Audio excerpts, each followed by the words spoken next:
Ted talk का एक अच्छा एग्जाम्पल वो था जिसमें बिल गेट्स गरीब देशों में मलेरिया के बारे में बात करना चाहते थे। इसलिए बिल गेट्स कमरे में मच्छरों का एक जार लाए और उन्हें ये कहते हुए हवा में छोड़ दिया कि गरीब लोगों की तरह हमें भी इसके रिजल्ट का एक्सपीरियंस होना चाहिए। स्टोरी ब्रेन को इंस्पायर और एंगेज करती है, स्पीकर को अपनी ऑडियंस के साथ कनेक्ट करने में हेल्प करती है और उन्हें स्पीकर के पॉइंट ऑफ व्यू से एग्री करने में सपोर्ट करती है। पावर पोजिंग टेस्टोस्टेरोन को बढ़ाता है और माइंड में कॉर्टिसोल के लेवल को कम करता है, जिससे आप ज्यादा कॉन्फिडेंट और कमांडिंग महसूस करते हैं।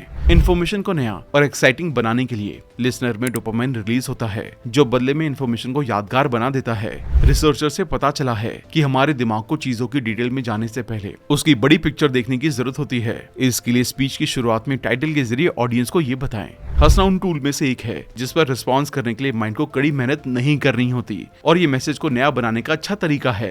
कई पावर पॉइंट प्रेजेंटेशन का कोई इमोशनल इफेक्ट नहीं होता है, इसलिए ऐसी प्रेजेंटेशन में मूड को हल्का करने के लिए फोटो या वीडियो इंक्लूड करें। अगर आपको 18 मिनट से ज्यादा लंबी प्रेजेंटेशन बनानी है तो हर 10 मिनट में स्टोरी, वीडियो और विजुअल इफेक्ट जैसे सॉफ्ट ब्रेक बनाएं। लोग 3 नंबर से सुनी चीजों को अच्छी तरह से याद रखते हैं, इसलिए इंपॉर्टेंट बातों को 3 के फॉर्मेट से कहें। सिर्फ ये ना सोचे कि आप लोगों को क्या बताना चाहते हैं, इस बारे में सोचे कि आप उन्हें कैसा महसूस कराना चाहते हैं। टेड टॉक्स ने सक्सेसफुल प्रेजेंटेशन के एलिमेंट को रीडिफाइन किया है और दुनिया भर में पब्लिक स्पीकिंग का गोल्ड स्टैंडर्ड बन गया है। लेकिन जो टेक्निक्स टॉप टेड स्पीकर इस्तेमाल करते हैं वो वही हैं जो किसी भी प्रेजेंटेशन को ज्यादा डायनेमिक और अट्रैक्टिव बनाएंगे और किसी को भी पब्लिक स्पीकिंग के डर से लड़ने की हिम्मत देंगे।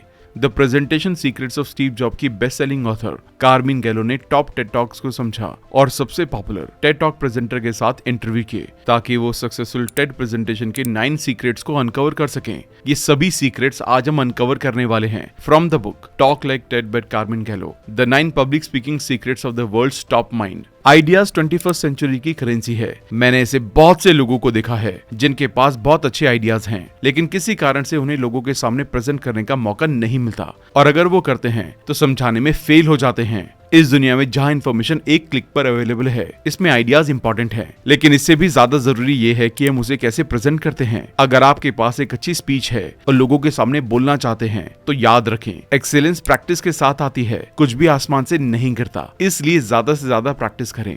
कार्मिन गैलो ने बुक में इफेक्टिव कम्युनिकेशन के तरीकों को बताया है, ये एनालाइज करने की बजाय कि वो क्या गलत कर रही हैं। ज्यादातर लोग डेवलप होने से रोकने वाले पुराने तरीकों के साथ कंफर्टेबल जोन में फंसे रहते हैं, इसलिए ग्रो नहीं कर पाते। ग्रो करने का सबसे अच्छा तरीका है टाइम के साथ अपनी गलती को रियलाइज करके उन्हें इम्प्रूव करना। तो चलिए फिर इस बुक में दिए गए सभी 9 सीक्रेट्स को एक एक करके डिटेल में समझते हैं। लेकिन इससे पहले कि आप इस वीडियो में खो जाएं, अगर आप हमारे चैनल पर पहली बार आए हैं तो चैनल को सब्सक्राइब करना ना भूलें। हमारा चैनल यूट्यूब के बेस्ट समरी चैनल में से एक है। हमारी वीडियोस कभी कभी थोड़ी लंबी हो सकती है क्योंकि हम बुक और कंटेंट की क्वालिटी पर कभी भी कॉम्प्रोमाइज नहीं करते, इसलिए वीडियो को एंड तक देखना बहुत जरूरी है। तो चलिए फिर सबसे पहले सीक्रेट के बारे में बात करते हैं कि अपने अंदर के मास्टर को बाहर कैसे लाएं। इसके लिए सबसे पहले अपने प्रेजेंटेशन टॉपिक के बारे में ध्यान से सोचकर उसके साथ अपने यूनिक और मीनिंगफुल कनेक्शन को आइडेंटिफाई करें, क्योंकि बिना पैशन के प्रेजेंटेशन कुछ भी नहीं है। सिर्फ किसी टॉपिक को याद करके बोल देने की बजाय उस टॉपिक को लेकर हमारी लेवल ऑफ डिजायर, परसिस्टेंस और कॉन्फिडेंस उसकी सक्सेस के लिए बहुत बड़ा रोल प्ले करता है। अपने आप से ये सवाल पूछना कि मेरा प्रोडक्ट क्या है, ये उतना प्रोडक्टिव सवाल नहीं है जितना कि ये पूछना कि मैं किस बिजनेस में हूँ और मेरा पैशन क्या है। अगर आपका गोल ऑफ स्पीकिंग क्लियर है कि अल्ट्रुइस्टिक यानी कि स्पिरिचुअलिटी से जोड़ते हुए लाइफ को बेटर बनाने का तरीके बताने हैं, तो आप इस बारे में डीपली अच्छा फील करते हुए ऑडियंस से अच्छा कनेक्शन बना पाएंगे और ज्यादा कंफर्टेबल होकर अपनी बात कह सकते हैं। अगर आपने किसी काम में अच्छा खासा टाइम नहीं बिताया है तो प्रेजेंटेशन के थ्रू ऑडियंस को मोटिवेट करना मुश्किल होता है, क्योंकि मोटिवेशन एक फीलिंग और स्टेट ऑफ माइंड है जिसे दूसरों तक तभी ट्रांसफर किया जा सकता है जब खुद मोटिवेटेड फील कर रहे हों। अब बारी है सीक्रेट नंबर 2 की। अब आपको स्टोरी टेलिंग की आर्ट में मास्टर बनना होगा। स्टोरी ब्रेन को इंस्पायर और एंगेज करती हैं, स्पीकर को अपनी ऑडियंस के साथ कनेक्ट करने में हेल्प करती हैं और उन्हें स्पीकर के पॉइंट ऑफ व्यू से एग्री करने में सपोर्ट करती हैं। स्टोरीज के साथ अपनी बातों को रखना रेसिस्टेंस से बचने का अच्छा तरीका है। डेटा, फैक्ट्स और एनालिसिस लोगों को चैलेंज करते हैं, जबकि स्टोरीज स्पीकर की बातें समझने के लिए कंफर्टेबल बनाती हैं, जिससे ऑडियंस मेंटली स्पीकर की बात मानने के लिए एग्री होने लगती है। एरिस्टोटल का मानना था कि ऐसा तब होता है जब बातचीत में एथोस, लेगोस और पैथोस शामिल हों। एथोस बिलीफ को बताता है, लोगोस का मतलब है लॉजिक, डेटा और स्टैट्स के जरिए एग्री करने के लिए कहना, और पैथोस का मतलब है रिलेटेड स्टोरीज के जरिए ऑडियंस को अपने पॉइंट ऑफ व्यू से एग्री करना। एक स्टोरी ब्रेन के लैंग्वेज, सेंसरी, विजुअल और मोटर एरियाज को एक्टिवेट करती है। याद रखें, हर बात को स्टोरी के जरिए कहा जा सकता है, बस इसके लिए थोड़ी ज्यादा मेहनत करने की जरूरत होती है। फर्स्ट टाइप की स्टोरी पर्सनल स्टोरी है।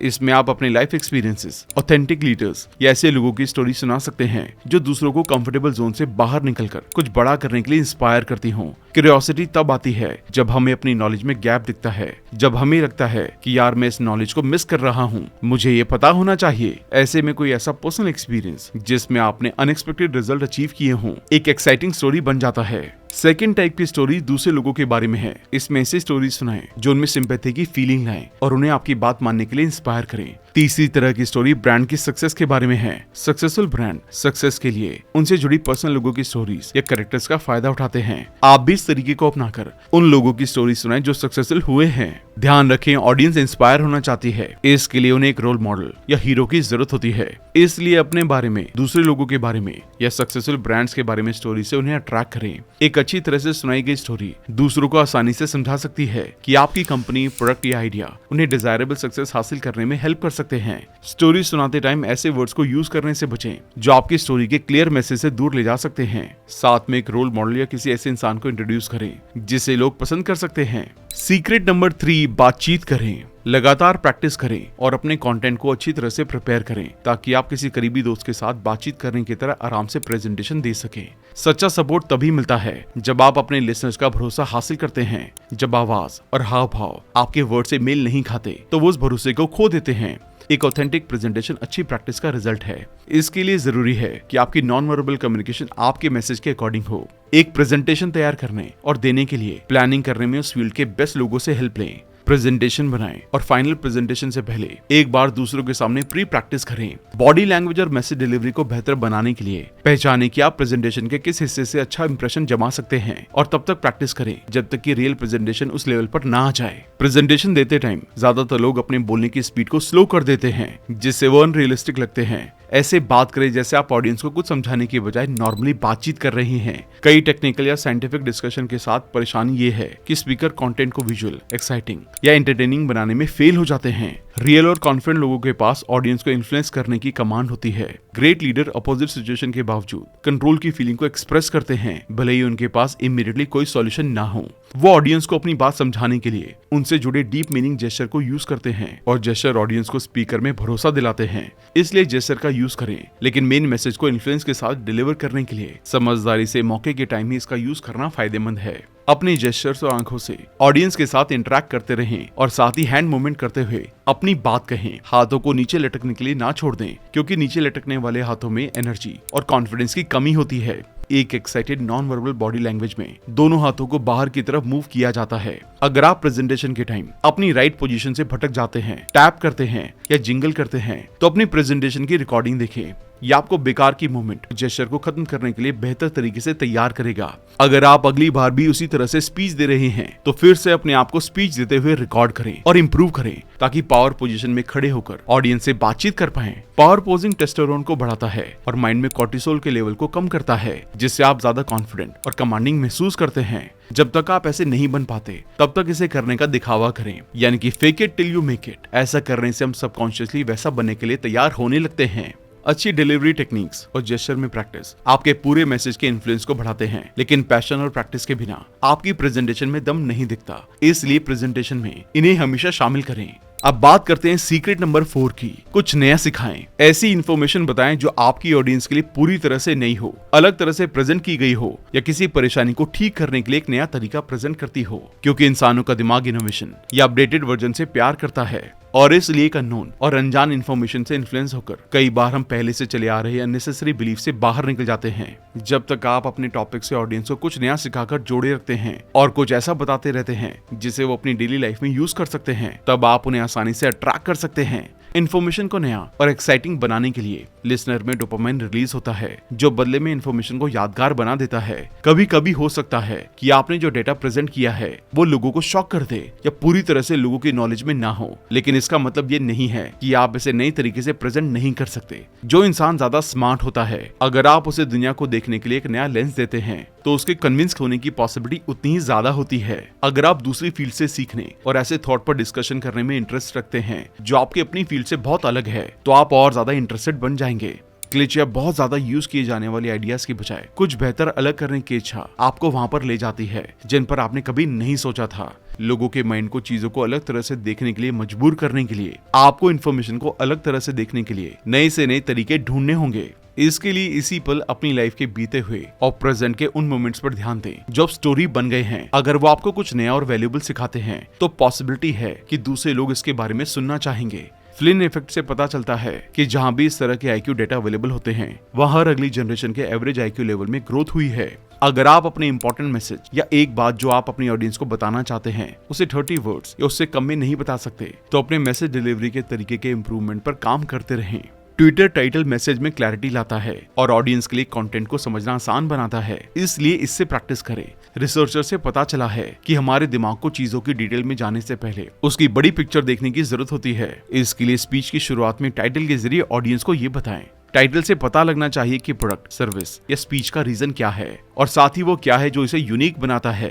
इसके अलावा किसी और टॉपिक को लेकर कोई टैगलाइन ना बनाएं। सीक्रेट नंबर 5, अमेजिंग मोमेंट्स दें। एक एक्साइटिंग, शॉकिंग, इन्फ्लुएंस करने वाला या सोचने के लिए मजबूर कर देने वाला मोमेंट इतना मूविंग और मेमोरेबल होता है जिसे लंबे टाइम तक याद किया जाता है। ऐसे मोमेंट फीलिंग की एक हाई स्टेट क्रिएट करते हैं जिससे ऑडियंस के आपके मैसेज को याद रखने और उस पर काम करने की पॉसिबिलिटी बढ़ जाती है। इसलिए अपनी प्रेजेंटेशन की उस सबसे जरूरी बात को पहचानें जिससे इन्फ्लुएंस करना है या फिर उस मैसेज को इस तरह बताने के लिए एक नया और यादगार तरीका ढूंढें। जब प्रेजेंटेशन की प्लानिंग कर रहे हों तो डायरेक्ट में उसके मेन पॉइंट या टेक्निकल बातों को बताना शुरू ना करें, इसकी बजाय स्टोरी बनाकर शुरू करें। इमोशनली रिसीव हुई इन्फॉर्मेशन डोपामिन रिलीज करती है जो याद रखने और समझने में हेल्प करती है।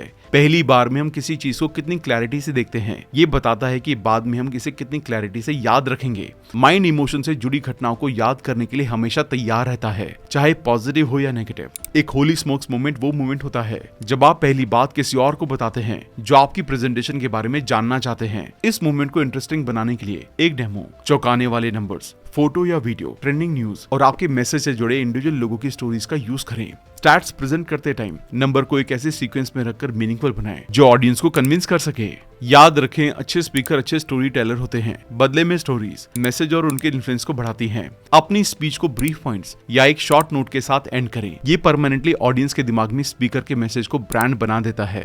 अब बात करते हैं सीक्रेट नंबर 6 की, माहौल को हल्का करें। अपने आप को या अपने टॉपिक को बहुत सीरियसली ना लें। माइंड हंसना पसंद करता है, इसलिए अपनी ऑडियंस को मुस्कुराने के लिए कुछ दें। हंसना जज करने को कम करता है और स्पीकर को ज्यादा पसंद करने के काबिल बनाता है। ऑडियंस को मैसेज के लिए ज्यादा अडॉप्टिंग बनाता है और स्पीकर का सपोर्ट करने के लिए ज्यादा इंटरेस्टेड करता है। अगर आप एक प्रोफेशनल कॉमेडियन नहीं हैं, तो जरूरी नहीं है कि हंसाने के लिए जोक्स ही सुने। इसकी बजाय अपनी बात को फनी वे में कहना भी इफेक्टिव तरीका है। हंसना उन टूल में से एक है जिस पर रिस्पॉन्स करने के लिए माइंड को कड़ी मेहनत नहीं करनी होती और ये मैसेज को नया बनाने का अच्छा तरीका है। हंसाने के तरीके का इस्तेमाल एक्सेप्टेंस माहौल में करें, यानी कि ऐसी बातों के थ्रू हंसाएं जिन्हें ऑडियंस एक्सेप्ट करती हो। ये म्यूचुअल कम्युनिकेशन का अच्छा तरीका है। हंसी दूसरों के बिहेवियर को इन्फ्लुएंस करने और एक जैसे नजरिए को बढ़ावा देने के लिए दूसरों में पॉजिटिव इमोशन को ट्रिगर या एक्सप्रेस करती है। जब हम ऐसे लोगों से मिलते हैं जिनका सेंस ऑफ ह्यूमर अच्छा होता है तो इस बात की पॉसिबिलिटी बढ़ जाती है कि हम उनकी पर्सनैलिटी में दूसरी डिजायरेबल क्वालिटीज को जोड़ दें। मैनेजमेंट में हंसना नाराजगी को कम करता है, क्रिटिसिज्म को अवॉइड करता है, स्ट्रेस से राहत देता है, सेल्फ कॉन्फिडेंस को इम्प्रूव करता है और मुश्किल मैसेज को कम्युनिकेट करने में हेल्प करता है। ध्यान रखें, स्टोरीज का पर्पस बहुत ज्यादा हंसाना नहीं है, बल्कि लोगों के चेहरे पर मुस्कान लाना और ऑडियंस को प्यार करना है। इसलिए ऑब्जर्वेशनल हंसी के साथ अपनी प्रेजेंटेशन शुरू करें और धीरे धीरे ऑडियंस से जुड़ते हुए अपना मैसेज डिलीवर करें। अगर आप एक बार में उन्हें हंसाने या अपना मैसेज देने की कोशिश करेंगे तो ऑडियंस कनेक्ट नहीं कर पाएगी। इसलिए धीरे धीरे शुरुआत करें। एक सिमिलैरिटी या एक कंपैरिजन जो दो अलग अलग चीजों के बीच सिमिलैरिटी को दिखाए ऑडियंस के चेहरे पर मुस्कान ला सकता है। इसलिए फनी स्मार्ट स्पीकर बने। बिना कोई जोक सुनाए हंसाने का एक आसान तरीका ये है कि किसी ऐसे इंसान के बारे में बात करें जिसने कुछ मजेदार कहा हो। इससे ऑडियंस प्रेजेंटेशन स्टाइल को अच्छी तरह से समझते हैं और मेंटल पॉज महसूस करते हैं। ऐसे में उन फनी एग्जाम्पल से बचें जो जनरली बहुत ज्यादा यूज किए जाते हैं और इंश्योर करें कि आपके फनी एग्जाम्पल्स यूनिक और ऑथेंटिक हो। कई पावर पॉइंट प्रेजेंटेशन का कोई इमोशनल इफेक्ट नहीं होता है, इसलिए ऐसी प्रेजेंटेशन में मूड को हल्का करने के लिए फोटो या वीडियो इंक्लूड करें। प्रेजेंटेशन में फन, सस्पेंस और डेटा को मिक्स करें। अकेले स्टेट्स बोर कर देते हैं, ऐसे में इन्हें मिक्स करके प्रेजेंट करना अच्छा तरीका है जिसमें हंसी अकेले ही ऑडियंस को किसी भी सीरियस इफेक्ट से दूर ले जाएगी। हंसी ब्लड प्रेशर को भी कम करती है, इम्यून सिस्टम को मजबूत करती है, सांस लेने में सुधार करती है और स्पीकर के साथ साथ ऑडियंस को अच्छा महसूस कराती है। इसलिए अपनी प्रेजेंटेशन को हंसी से जोड़कर दें। सीक्रेट नंबर 7, 18 मिनट रूल पर टिके रहें। अगर आपको 18 मिनट से ज्यादा लंबी प्रेजेंटेशन बनानी है तो हर 10 मिनट में स्टोरी, वीडियो और विजुअल इफेक्ट जैसे सॉफ्ट ब्रेक बनाएं। प्रेजेंटेशन जितनी लंबी होगी, ऑडियंस को उतना ही ज्यादा ऑर्गेनाइज करना, समझना और याद रखना होगा, जिससे उनमें बेचैनी और एंजाइटी क्रिएट होगी। विल पावर की डिमांड करने वाले काम हमारे ग्लूकोज लेवल को कम करते हैं, इसलिए इस टाइम हमारे माइंड के सेल्स को बॉडी के दूसरे सेल के कंपैरिजन में डबल एनर्जी की जरूरत होती है और ग्लूकोज इसे ज्यादा एनर्जी देता है, जिससे इसका लेवल कम हो जाता है। क्रिएटिविटी इफेक्टिव या बोरिंग हो सकती है। एक टाइम ड्यूरेशन में क्रिएटिव चीजों को प्रेजेंट करने से ऑडियंस में इंटरेस्ट बना रहेगा, जबकि बिना किसी प्लानिंग के प्रेजेंट करना ऑडियंस को बोर कर देगा। चीजों को टाइम लिमिट के अंदर सिंपल तरीके से प्रेजेंट करें। चीजों को आसान रखने के लिए हिम्मत चाहिए। सिंपलिसिटी सबसे अच्छा इफेक्टिव टूल है, इसलिए अपनी पिच को सिंपल रखें। लोग 3 नंबर से सुनी चीजों को अच्छी तरह से याद रखते हैं, इसलिए इंपॉर्टेंट बातों को 3 के फॉर्मेट से कहें। Secret number 8, multi sensory experience की एक मॉडल पिक्चर बनाएं। ऐसी प्रेजेंटेशन दे जो एक से ज्यादा सेंसेस जैसे देखने, सुनने, छूने, स्मेल करने और टेस्ट करने से जुड़ी हो। ध्यान रखें, माइंड बोरिंग चीजों पर ध्यान नहीं देता, जबकि मल्टी सेंसरी एक्सपीरियंस को फील करने के लिए क्रेव करता है। जब माइंड को वर्बल इन्फॉर्मेशन के अलावा एक विजुअल मॉडल वे में इन्फॉर्मेशन को रिसीव करने का मौका मिलता है, तो प्रेजेंटेशन के लिए माइंड का फोकस बढ़ने लगता है।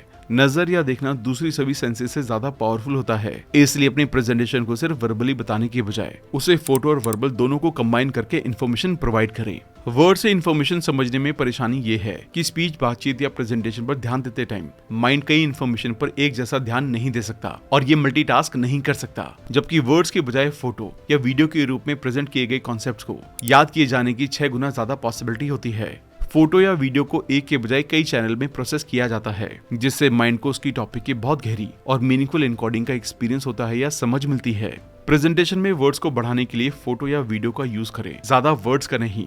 एक स्लाइड में सिर्फ एक पॉइंट या डेटा होना चाहिए। एक फोटो में ही बहुत ज्यादा नंबर चार्ट्स दिखाकर ऑडियंस पर ज्यादा बोझ ना डालें। सिर्फ ये ना सोचे कि आप लोगों को क्या बताना चाहते हैं, इस बारे में सोचे कि आप उन्हें कैसा महसूस कराना चाहते हैं। पहली 10 स्लाइड्स को 40 वर्ड्स के अंदर बनाने की कोशिश करें और अपनी स्लाइड से बुलेट पॉइंट्स के अलावा बाकी के वर्ड्स को हटाने पर काम करें। फोटो, वीडियो, टॉपिक से जुड़ा एग्जाम्पल याद रखने की पावर को मजबूत करते हैं, क्योंकि इससे ऐसा लगता है कि आप सच में उस घटना को देख रहे हैं। इसलिए जितना हो सके रिलेटेड और सॉलिड एग्जाम्पल्स का यूज करें, क्योंकि माइंड को अनरियलिस्टिक चीजों को समझने के लिए डिजाइन नहीं किया गया है। एग्जाम्पल्स के जरिए ये आसानी से समझ लेता है। कॉन्फिडेंस पर हर किसी का ध्यान जाता है। कॉन्फिडेंस दिल और दिमाग जीत लेता है। कॉन्फिडेंस वो है जो आपको अपने दिल की बात कहने के लिए चाहिए, इसलिए कॉन्फिडेंस के साथ अपनी बातों को कहें। अब बात करते हैं आखिरी सीक्रेट के बारे में। सीक्रेट नंबर 9, अपनी लेन में रहें। ज्यादातर लोग फेक चीजों को पहचान लेते हैं, इसलिए अगर आप कुछ ऐसा बनने की कोशिश करते हैं जो आप नहीं हैं, तो आप अपनी ऑडियंस का भरोसा हासिल करने में फेल हो जाएंगे।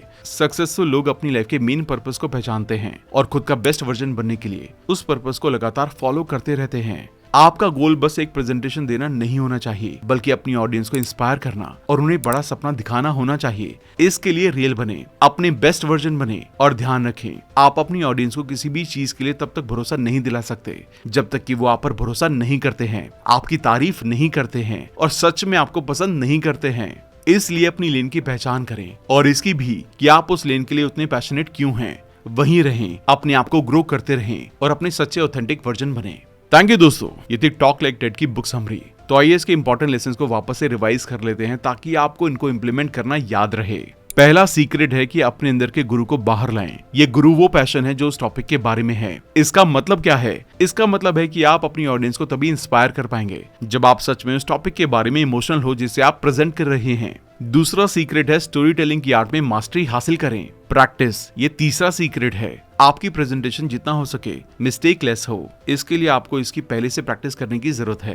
कुछ नया सिखाएं। आमतौर पर जब हम कोई स्पीच देते हैं या कोई प्रोडक्ट शो करते हैं तो ऑडियंस को नई इन्फॉर्मेशन देना चाहते हैं और ऑडियंस भी वहाँ कुछ नया सीखने के लिए तैयार है।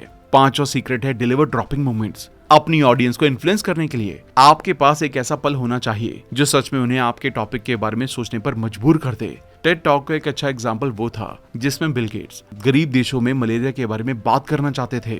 जैसा कि हम सभी जानते हैं कि मलेरिया मच्छरों से फैलता है, इसलिए बिल गेट्स कमरे में मच्छरों का एक जार लाए और उन्हें ये कहते हुए हवा में छोड़ दिया कि गरीब लोगों की तरह हमें भी इसके रिजल्ट का एक्सपीरियंस होना चाहिए। बेशक ये एक डेंजर एक्सपेरिमेंट था, लेकिन ये टेड की हिस्ट्री में सबसे फेमस डिस्कशन मूवमेंट में से एक बन गया। इसलिए अपनी प्रेजेंटेशन तैयार करते टाइम किसी ऐसी चीज के बारे में सोचें जो आपकी बात के मेन मैसेज के बारे में सोचने पर मजबूर कर दे। ये सीक्रेट आपको सिखाता है कि अपनी प्रेजेंटेशन में ह्यूमर कैसे शामिल करें। ऐसा खराब जोक सुनाकर या मजाकिया बनने की बहुत कोशिश करके नहीं, बल्कि सच में फनी सिचुएशन बनाकर सीरियस माहौल को हल्का करने से होता है। इस फील्ड में एक अच्छे एग्जाम्पल केन रॉबिन्सन हैं। उनकी स्पीचेस सेल्फ इंप्रूवमेंट और क्रिएटिविटी के बारे में होती है, लेकिन मैसेज ऑडियंस की उम्मीद से अलग दिया जाता है, क्योंकि वो कॉन्सेप्ट को इतने मजेदार तरीके से प्रेजेंट करते हैं कि लोग पूरी तरह से किस्सों में डूब जाते हैं। याद रखें, माइंड को ह्यूमर और हंसना पसंद है, इसलिए अपनी ऑडियंस को मुस्कुराने के लिए कुछ दें। 7वें सीक्रेट को stick to the 18 minute rule कहा जाता है। टेड समिट में लोगों को सिर्फ 18 मिनट बोलने की परमिशन देने के पीछे एक बहुत अच्छा रीजन है, क्योंकि इतना टाइम किसी से बात करने पर पूरी तरह से फोकस होने के बाद हमारा दिमाग बोर हो जाता है और थक जाता है। इसलिए आपको अपनी आइडियाज को शॉर्ट और सिंपल तरीके से प्रेजेंट करना सीखना होगा, ताकि एक 7th क्लास का स्टूडेंट भी ये समझ सके कि 18 मिनट में क्या बताया गया है। 8वां सीक्रेट है मल्टी सेंसरी एक्सपीरियंस के साथ एक मेंटल इमेज बनाएं। अगर आप बहुत सारी इन्फॉर्मेशन से भरी स्लाइड प्रेजेंट करते हैं तो लोग उस इन्फॉर्मेशन को जल्दी से भूल जाएंगे। इसकी बजाय अगर आप कुछ पावरफुल फोटो या एक वीडियो प्रेजेंट करते हैं और किसी तरह की स्मेल और टच को भी प्रेजेंटेशन में शामिल करने की कोशिश करते हैं, तो आपकी प्रेजेंटेशन यादगार बन जाएगी। और बुक में बताया हुआ लास्ट सीक्रेट है कि स्टे इन योर लेन। इसका मतलब है कि जब आप स्पीच दें तो आपको ऑथेंटिक होना चाहिए। कई लोग स्टेज पर आकर खुद को बदल लेते हैं, उस टाइम वो बिल्कुल अलग टोन और इशारों में बात करते हैं। आपको इसकी पहले से प्रैक्टिस करनी होगी और जितना हो सके उतना नेचुरल और ऑथेंटिक बनने की कोशिश करें। थैंक यू दोस्तों। अगर आप बुक समरी के इस हिस्से तक बने हुए हैं तो इसका मतलब तो साफ है कि आप भी हमारी तरह किताबों से बेहद प्यार करते हैं। तो यहाँ तक बने रहने के लिए बहुत बहुत थैंक यू। अगर आपको ये बुक समरी बहुत अच्छी लगी तो चैनल को सब्सक्राइब जरूर कर देना और साथ साथ बेल आइकन को भी प्रेस कर देना, ताकि आप हर हफ्ते हमारी नई बुक समरीज को एंजॉय कर सके। आप हमें कमेंट करके ये भी बता सकते हैं कि आप अगली बुक समरी हमारे चैनल पर कौन सी देखना चाहते हैं। जल्दी मिलते हैं और भी बेहतरीन वीडियो के साथ। Thank you so much.